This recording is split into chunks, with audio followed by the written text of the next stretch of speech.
Grim national park तुर्की के कैप्पाडोशिया क्षेत्र में स्थित है। अतीत का एक धमाका है। सटीक होने के लिए 4वीं शताब्दी तक गोरमी घाटी एक विशाल ज्वालामुखी परिदृश्य है जो सदियों के कटाव से निर्मित पहाड़ों की लकीरों या परिचिमनियों से भरा है। जैसे कि ये प्राकृतिक आश्चर्य पर्याप्त आश्चर्यजनक नहीं था, इस यूनेस्को विश्व धरोहर स्थल पर भूमिगत शहरों और प्राचीन आवासों के अवशेष कुछ लोगों का मानना है कि 7वीं या 8वीं शताब्दी के रूप में निर्मित हैं, पूरे पार्क में बिखरे हुए हैं। हालांकि हम में से कई लोग इस पार्क को एक अधिक आधुनिक आविष्कार के लिए पहचान सकते हैं। कैप्पाडोसिया गर्म हवा के गुब्बारों के लिए एक लोकप्रिय क्षेत्र है, जिसमें कई पर्यटन यात्रियों को गोरेम घाटी में ले जाते हैं। गोरमी मध्य तुर्की के कैप्पाडोसिया क्षेत्र का एक शहर है।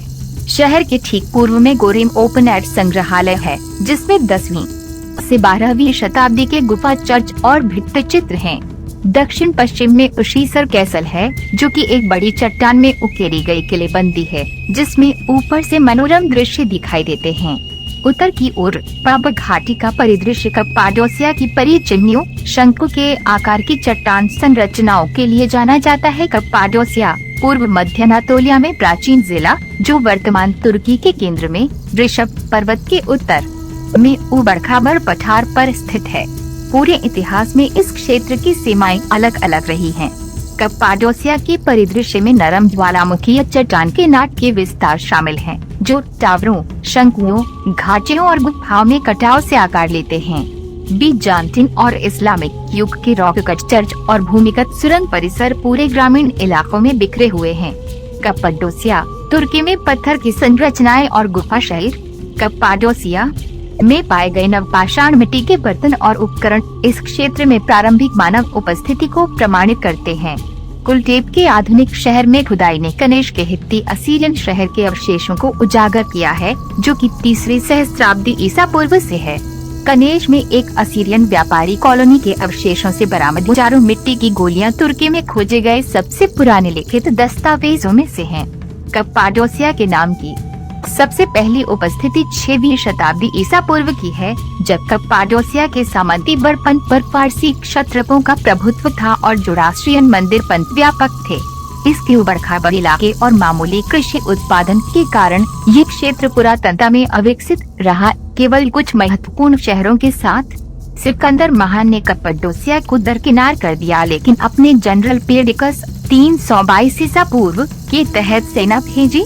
अलेक्जेंडर की मृत्यु के बाद एक शक्ति संघर्ष के बाद कैप्पाडोसिया सेल्यूसिड्स की वंशवादी कक्षा में गिर गया। हालांकि फारसी क्षत्रपों के वंशज एक स्थानीय अभिजात वर्ग ने शासन करना जारी रखा और फारसी धार्मिक प्रथाएं बनी रहीं।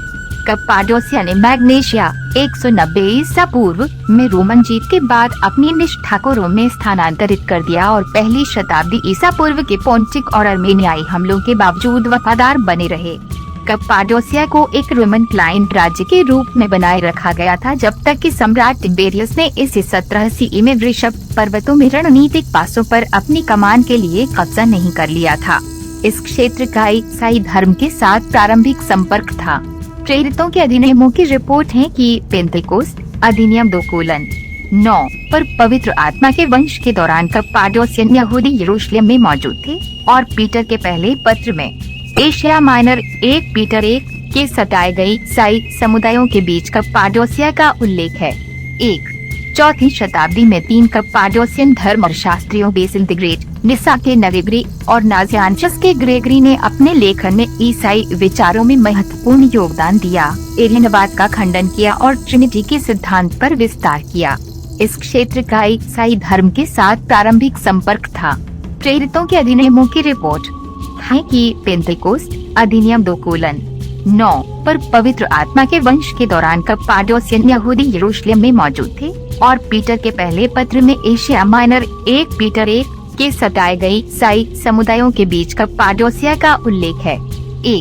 4वीं शताब्दी में 3 कैप्पाडोसियन धर्मशास्त्रियों बेसिल द ग्रेट, निसा के नवेग्री और नाजियानचस के ग्रेगरी ने अपने लेखन में ईसाई विचारों में महत्वपूर्ण योगदान दिया, एलियनवाद का खंडन किया और ट्रिनिटी के सिद्धांत पर विस्तार किया।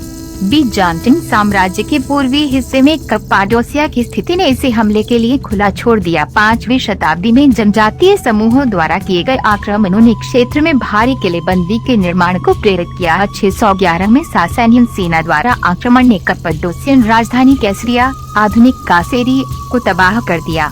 कप्पाडोसिया में अरब आक्रमण 7वीं शताब्दी में शुरू हुआ और 10वीं शताब्दी तक जारी रहा।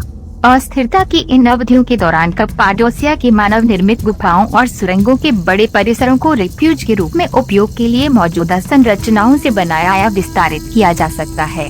हालांकि उनके निर्माण के लिए सटीक तिथियां स्थापित करना मुश्किल साबित हुआ है। कप्पाडोसिया ने 10वीं और 11वीं शताब्दी में समृद्धि की अवधि का आनंद लिया, जिसके कारण रॉक कट चर्च और मठों के निर्माण में वृद्धि हुई। इस अवधि से बचे कई चर्चों को बड़े पैमाने पर सजाया गया है। बीजान्टिन साम्राज्य ने कप्पाडोसिया को स्थायी रूप से खो दिया जब यह सेल्जूक तुर्कों के नियंत्रण में आया, जब उन्होंने 1071 में मंजिकट की लड़ाई में बीजान्टिन सेना को हराया था। कप्पाडोसिया नाम अब आमतौर पर पर्यटन उद्योग में उस क्षेत्र को संदर्भित करने के लिए उपयोग किया जाता है जो मोटे तौर पर कासेरी पश्चिम से अक्सराय 95 मील 150 किमी तक फैला हुआ है, जहां सबसे बड़ी संख्या में स्मारक स्थित हैं। सबसे अधिक देखे जाने वाले आकर्षणों में डेरिंक्यू और किमाकली और गोरेमे नेशनल पार्क के विशाल भूमिगत स्थान शामिल हैं, जहां बड़ी संख्या में रॉक कट चर्च और आवास हैं। 1985 में गोर्मी नेशनल पार्क और क्षेत्र में अन्य रॉक साइट्स को यूनेस्को की विश्व धरोहर स्थल नामित किया गया।